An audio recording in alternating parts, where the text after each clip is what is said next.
secara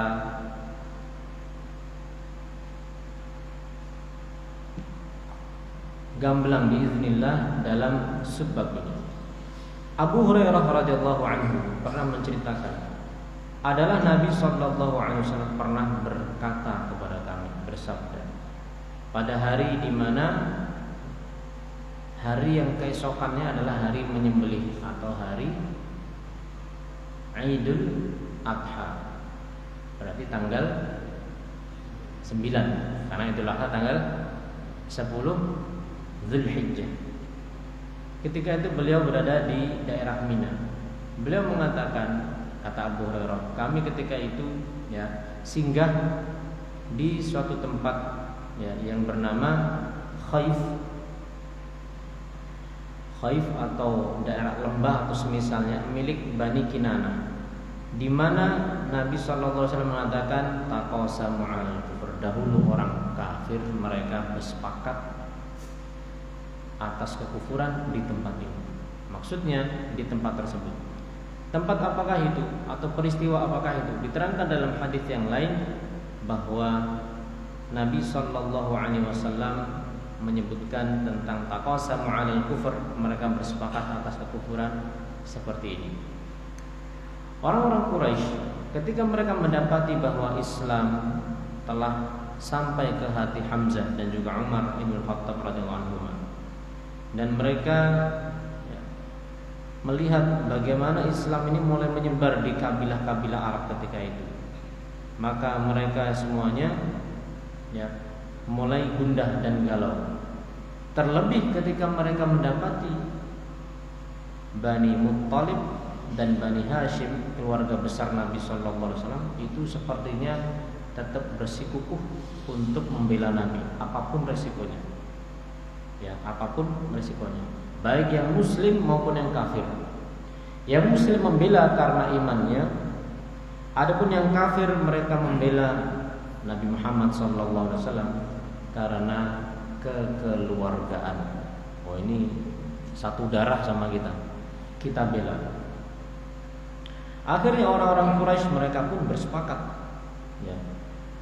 semuanya untuk kemudian apa? Pertama, tidak menikahkan anak mereka dengan salah seorang pun dari keluarga Bani Hashim maupun Bani Muttalib, keluarga besar Nabi. Satu. Yang kedua, mereka bersepakat untuk tidak berjual beli, tidak berjual beli dengan mereka. Wala yukallimuhum, tidak diajak bicara mereka, Bani Hashim sama Bani Muttalib, sampai mereka menyerahkan total Muhammad sallallahu alaihi wasallam kepada kaum Quraisy.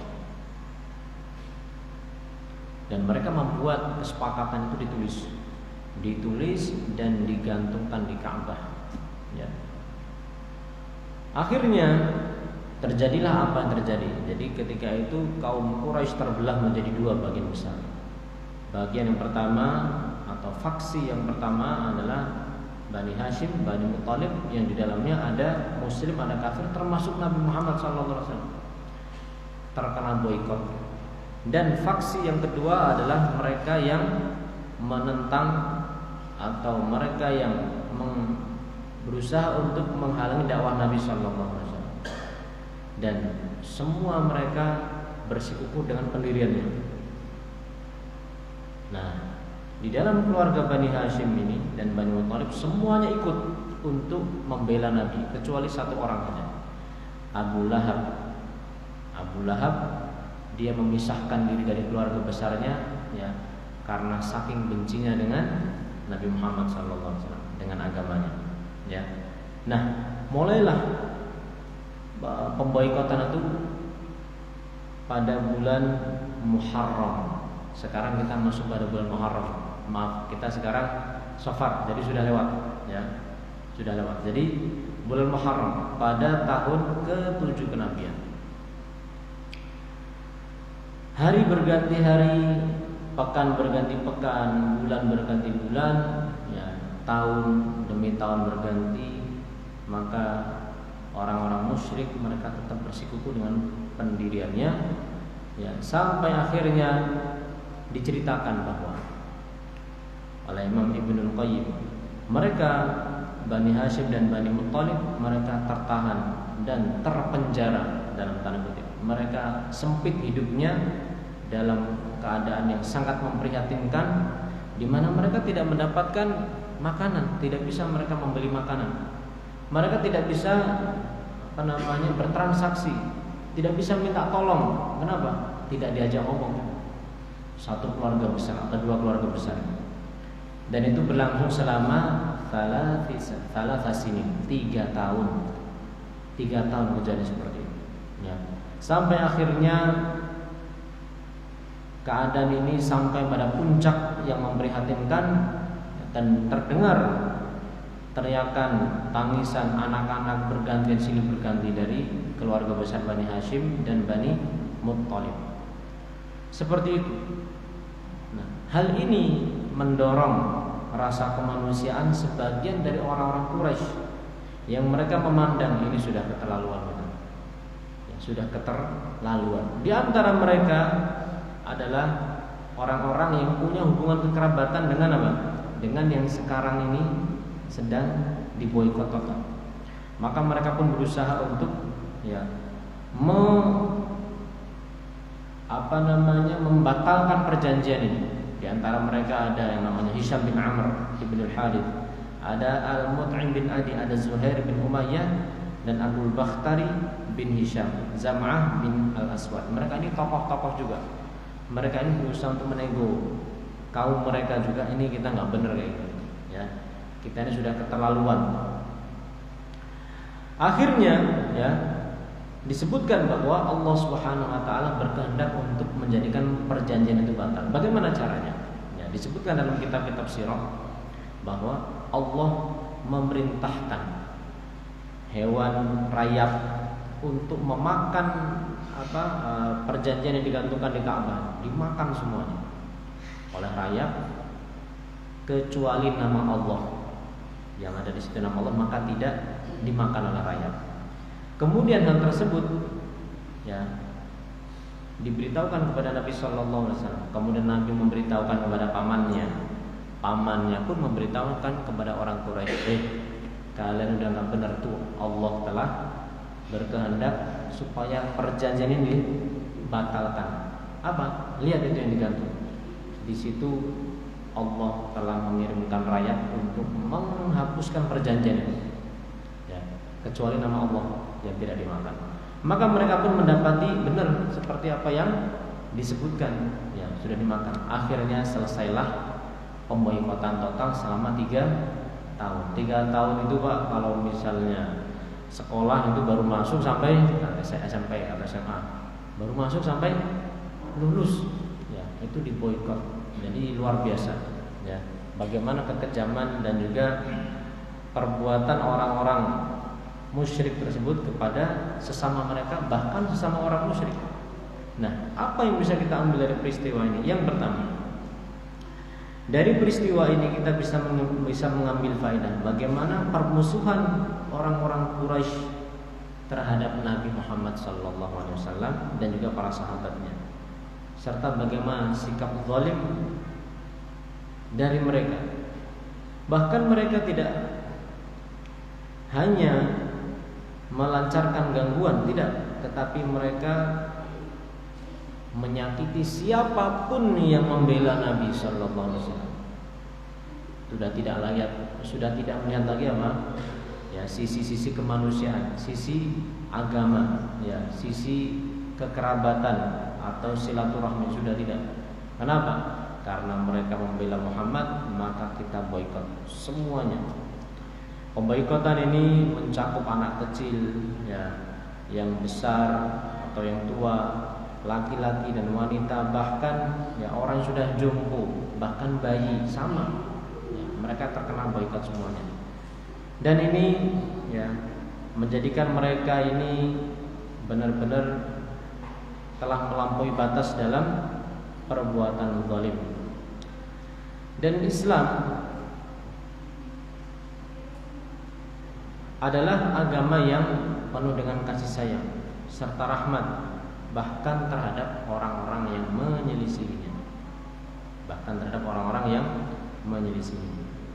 Kita tahu bagaimana Rasulullah Sallallahu Alaihi Wasallam, di mana beliau bahkan di dalam momen peperangan saja, beliau itu melarang untuk membunuh wanita, melarang untuk membunuh anak-anak. Bahkan tidak diperbolehkan seseorang itu membunuh pendeta yang mereka fokus beribadah. Tidak boleh. Dalam perang tidak boleh. Sehingga tidak diganggu mereka, tidak diganggu. Yang diganggu atau yang diperangi adalah orang yang memang memerangi. Demikian juga tidak ada kaitannya sama kekerabatan. Oh, ini bapaknya ini anaknya, ini pegangannya. Enggak. Urusannya sama bapaknya, maka tidak ada kaitan sama anaknya. Seperti itu. Ya. Maka ini menunjukkan bagaimana agama Islam ini ya adalah agama yang rahmat. Allah Subhanahu wa taala menyebutkan tentang perbuatan melampaui batas dari musuh-musuh Islam, di mana Allah mengatakan kaifa wa iyadharu 'alaikum la yarqubu fiikum illa wa la dhimmah. Bagaimana mereka itu kalau menang, kalau di atas, mereka itu la yarqubu fiikum illa wa la dhimmah. Mereka itu tidak menjaga silaturahmi dan tidak bersikap ya setia, tidak bersikap kasih sayang. Itulah sya'an atau ciri khas orang-orang musyrik ketika mereka bersikap atau mereka itu di atas dan mereka menzalimi kaum muslimin. Ini yang pertama.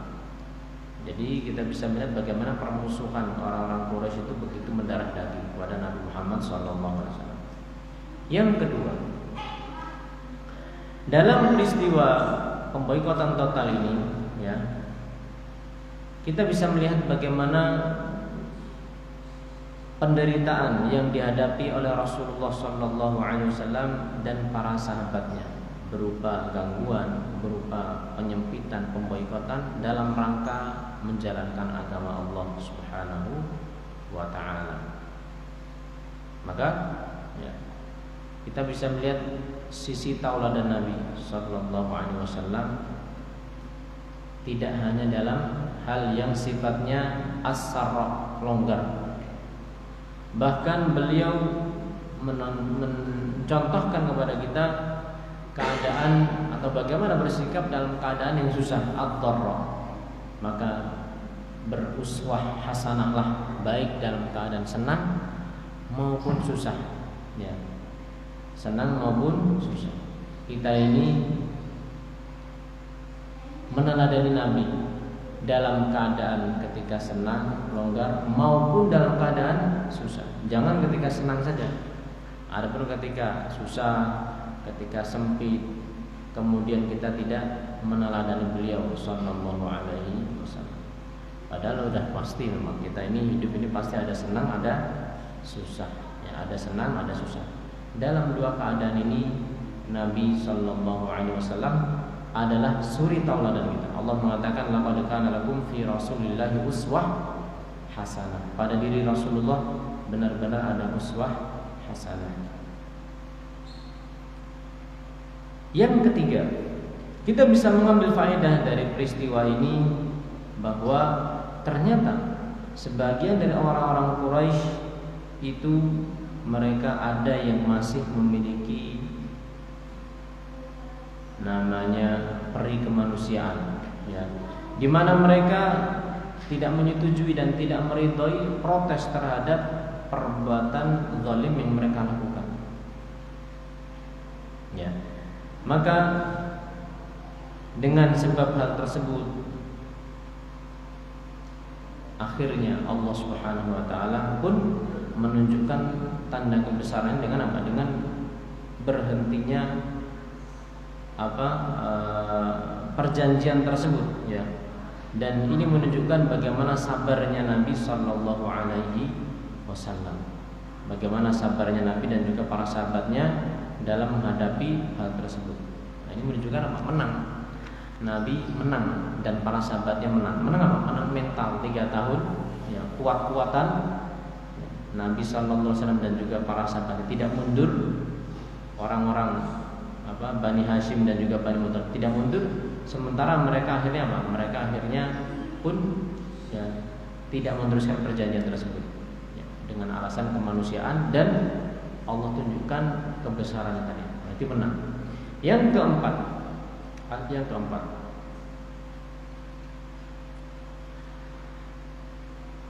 orang-orang yang baik, yang dermawan, yang mulia, ya, itu senantiasa ada di setiap zaman, ya, di setiap masa.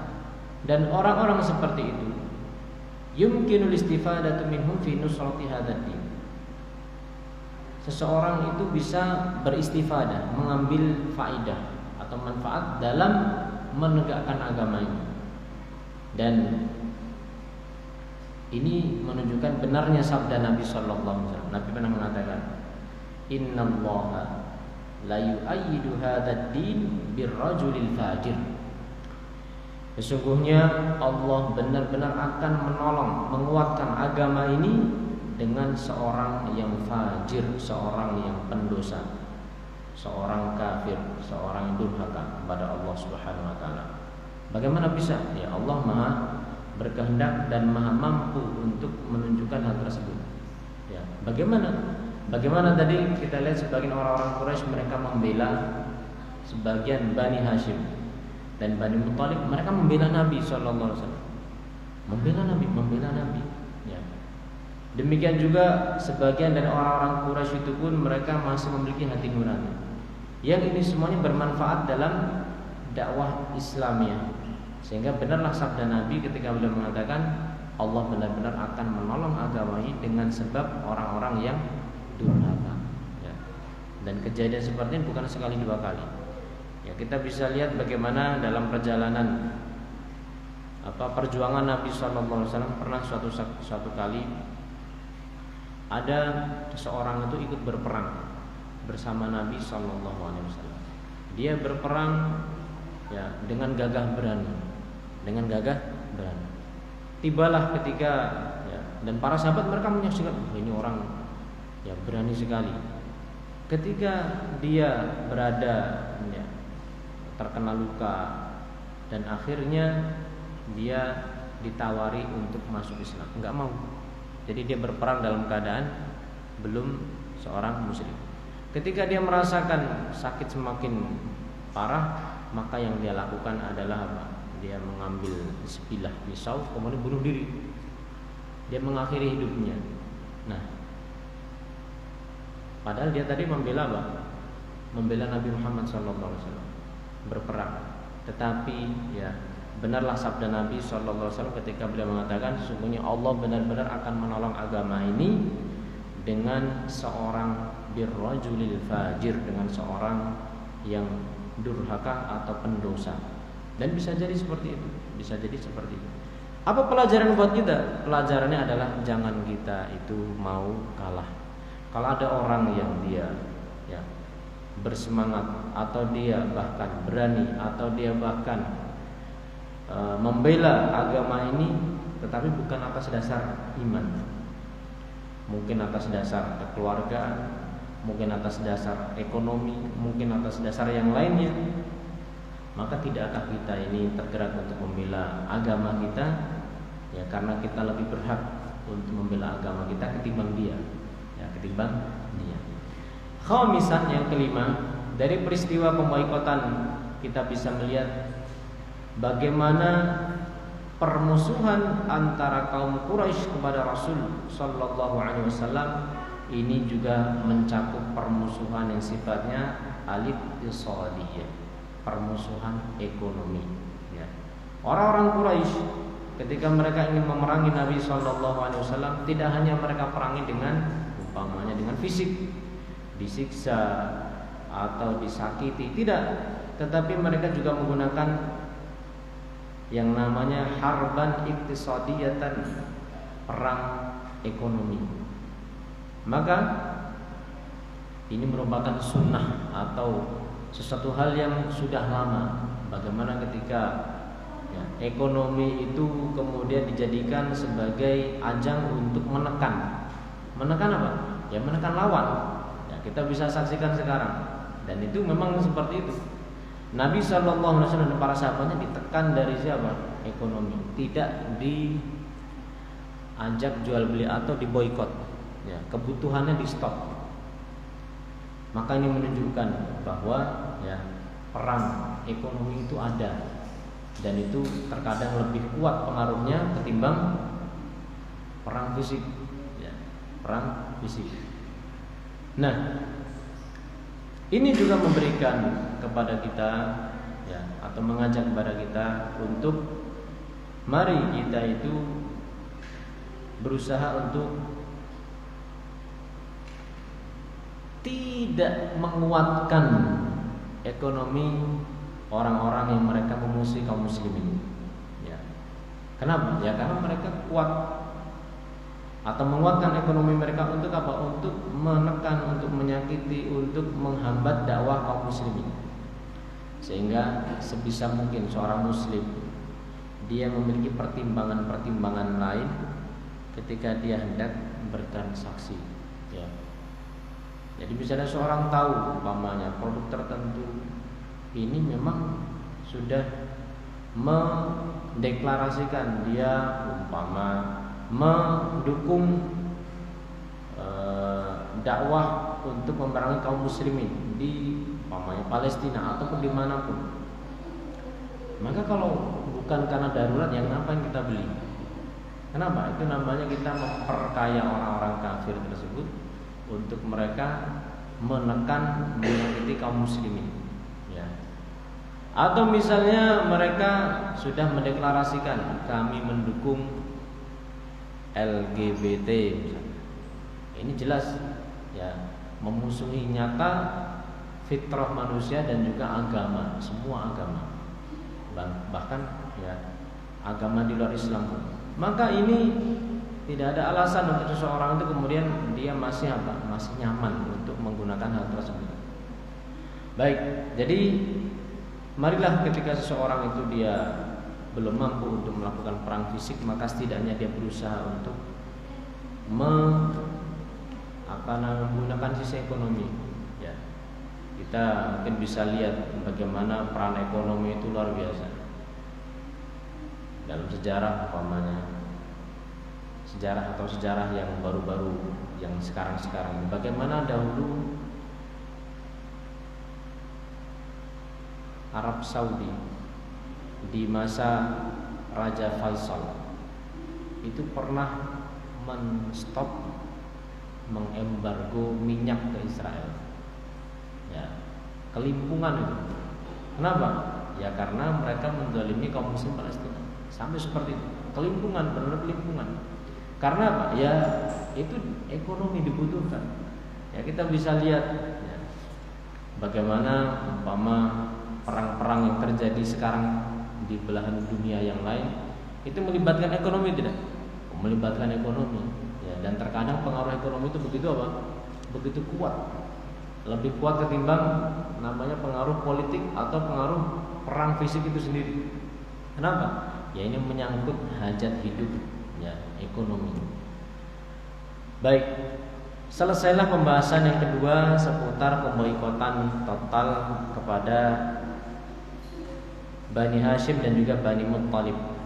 Kita masuk pada pada subbagian yang ketiga. Fikih sirah seputar meninggalnya Abu Talib dan hikmah di balik hal tersebut. Setelah selesai pemboikotan, ya, dan keluarlah Abu Talib sebagai pemimpin Bani Hashim dan juga Bani Muttalib dari ruang atau tempat pemboikotan Syi'ab, gang, ya, Abu Talib. Maka Abu Talib pun sakit keras, ya, sakit keras 3 tahun.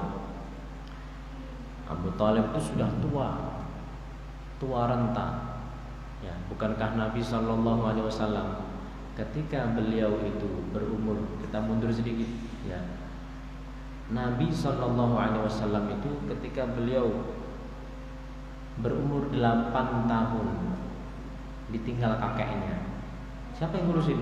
Abu Thalib 8 tahun. Peristiwa ini tahun ke-10 kenabian, berarti sudah berapa puluh tahun Abu Thalib ngurusin, membela, pasang badan untuk Nabi. Kita berhitung sedikit ya. Berarti Nabi umur 8 tahun. Kemudian peristiwa ini tahun 10 kenabian. Artinya Nabi diangkat menjadi Nabi itu kan umur 40. Ini peristiwa tahun ke-10 kenabian, berarti 40 tambah 10 berapa Pak? 50 tahun. 50 kurang 8, 42 tahun Abu Thalib pasang badan untuk Nabi Muhammad SAW, membela Nabi. Apakah atas dasar iman? Oh enggak. Hanya atas dasar apa? Ini keponakan saya, keluarga saja. Ini anaknya Abdullah. Abdullah sama Abu Thalib itu kan sebapak seibu ya, sebapak dan seibu. Itu saja yang mendorong. Nah, singkatnya bahwa Abu Thalib itu di akhir-akhir atau sebelum dia ini sakit semakin keras dan meninggal, sempat dinego ya. Mereka mengirimkan beberapa utusan untuk menemui Abu Thalib dan mengatakan, ya Abu Thalib, innaka minna haitsu qad alim. Wahai Abu Thalib, sesungguhnya engkau di sisi kami ini punya kedudukan seperti yang kamu sudah ketahui. Engkau adalah pemimpin kami. Dan sekarang sudah datang masa atau keadaan yang engkau tahu sendiri keadaanmu seperti ini. Dan kami pun juga mengkhawatirkan seperti itu, mengkhawatirkan keadaan Anda. Mereka masih berkeinginan agar Abu Thalib tidak membela Nabi Muhammad SAW, enggak membela Nabi. Ini sudah tua renta. Maka ya, ketika mendengar seperti itu, Nabi SAW mengatakan ya, kepada utusan-utusan orang Quraisy, bagaimana menurut kalian kalau aku ajak kalian kepada satu kalimat yang dengan hal tersebut ya, orang-orang Arab akan mereka bersatu, dan juga demikian juga orang Ajam, orang non-Arab, mereka akan sepakat dan bersatu di bawah kalimat tersebut. Maka bertanya Abu Jahal, ada apa? Apa kalimatnya? Ya, kalau memang cocok kami akan ikuti. Maka Nabi mengatakan satu aja, kalian bersaksi la ilaha illallah. Kalian tinggalkan agama nenek moyang yang berupa sesembahan kepada selain Allah. Maka mereka mengatakan, aja'alal alihata ilahan wahida.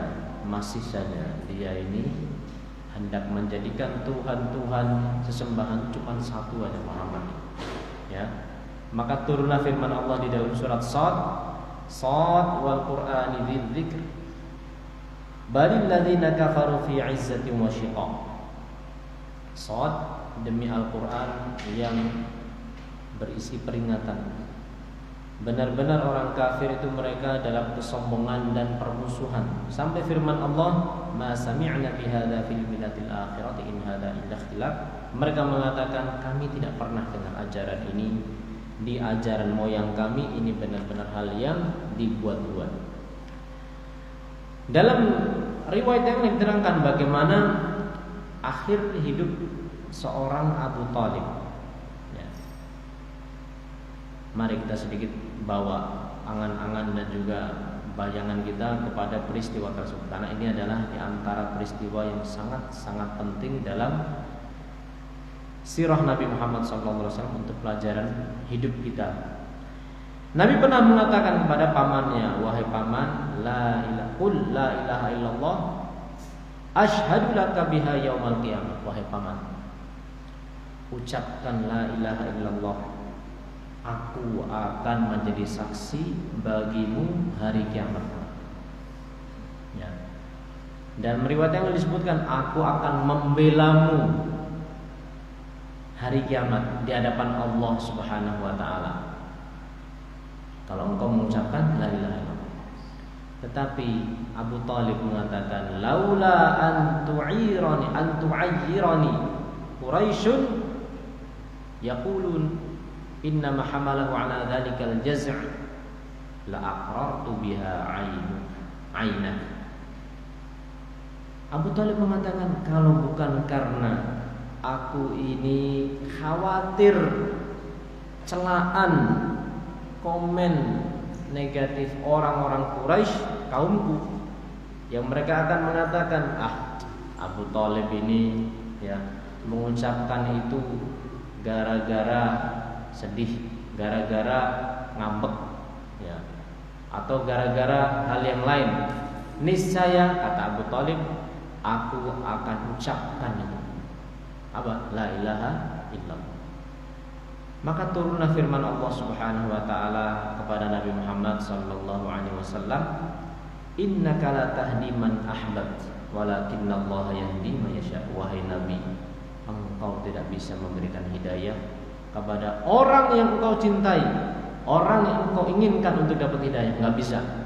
Akan tetapi Allah lah yang memberikan hidayah kepada siapa yang Dia kehendaki. Dalam riwayat yang lain diceritakan lebih detail. Abu Talib ketika hendak meninggal, datanglah Rasulullah sallallahu alaihi wasallam. Dan ketika itu ternyata ada Abu Jahal dan ada Abdullah ibnu Umayyah, dua tokoh Quraisy. Berkatalah Rasulullah sallallahu alaihi wasallam, wahai paman, ucapkan la ilaha illallah, aku akan membela engkau di hadapan Allah. Berkata Abu Jahal dan Abdullah bin Umayyah, wahai Abu Talib, apakah engkau membenci agama bapakmu sendiri, agama moyangmu sendiri? Maka Nabi terus mengulang ucapannya, mereka juga mengulang ucapannya ya. Jadi saling perang pengaruh. Sampai akhirnya Abu Talib di akhir ucapannya dia memilih ala millati Abdul Muttalib wa aba an yaqula la ilaha illallah. Dia memilih untuk mengatakan ya bahwa dia memilih agamanya Abdul Muttalib dan dia tidak mau bersaksi la ilaha illallah. Terus mati. Berkatalah Rasulullah sallallahu alaihi wasallam, "Ama wallahi la astaghfiranna lak ma lam unha ank." Demi Allah, aku akan memohonkan ampun untukmu wahai paman, selama aku tidak dilarang. Maka turunlah firman Allah Subhanahu wa taala yang berbunyi, maka nalin nabi walladzina amanu ayastaghfiru lil musyrikin walau kanu uli qurba min ba'di ma tabayyana lahum annahum ashabul jahim.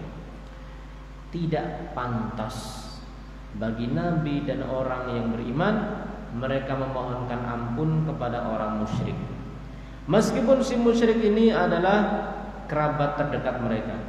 Ketika mereka sudah jelas mereka ini mati di atas kekafiran, menjadi penghuni neraka jahim.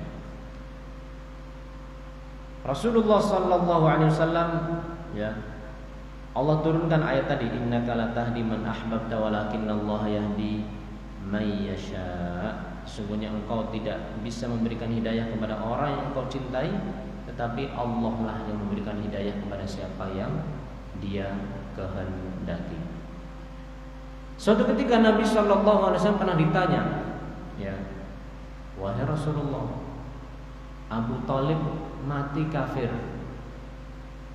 dia dapat manfaat enggak dari pembelaan dia kepadamu selama puluhan tahun? Maka Nabi mengatakan, huwa fi dahdahin minan nar. Abu Talib itu masuk neraka tapi di tepian saja. Dahdah itu tepian. Walaula ana lakana fit darkil asfali minan nar. Kalau bukan karena saya, kata Nabi sallallahu alaihi wasallam, niscaya dia ini sudah berada di kerak neraka yang paling bawah. Dahdah itu tepian yang siksaannya ya seperti apa? Siksaannya paling ringan Abu Thalib. Nabi mengatakan ahwanu ahlin nari adaban Abu Thalib. Penghuni neraka yang paling ringan siksaannya adalah Abu Thalib. Wa huwa mutana'ilun bina'laini yaghli minhuma dimaghahu. Nas'alullah sallallahu. Yaitu dia akan dikenakan atau mengenakan dua sendal dari neraka yang dengan sendal ini mendidihlah otaknya. Ya. Inilah siksaan paling ringan dari penghuni neraka yang diraih oleh Abu Thalib. Dan jamaah sekalian rahimani wa rahimakumullah, ya. Abu Thalib mati pada tahun ke-10 dan ketika itu disebutkan umurnya itu telah mencapai 80 tahun. Ya, dengan 42 tahun pembelaan kepada Nabi Sallallahu Alaihi Wasallam dan dia senantiasa konsisten dengan wasiat bapaknya, tetapi apa? Dia berada di atas agama kekafiran. Bermanfaat tidak? Tidak bermanfaat. Kenapa? Karena tidak beriman. Nah, di sana ada faedah-faedah lain dari kisah Abu Thalib ini yang mesti dan wajib kita itu menjadikan hal ini sebagai perenungan yang insyaallah taala akan kita singgung pada pertemuan mendatang. Semoga Allah Subhanahu wa taala berikan kepada saya dan juga jamaah sekalian taufik ya untuk senantiasa menghadiri majelis ilmu yang dengannya kita ini menyirami iman kita, mensuburkan keimanan kita dan memperbaiki keadaan kita. Innahu waliyun ala dzalika wal qadiru alaihi wa sallallahu ala nabiyyina Muhammadin wa ala alihi wa sahbihi wasallam wa akhiru da'wana alhamdulillahi rabbil alamin. Wassalamualaikum warahmatullahi wabarakatuh.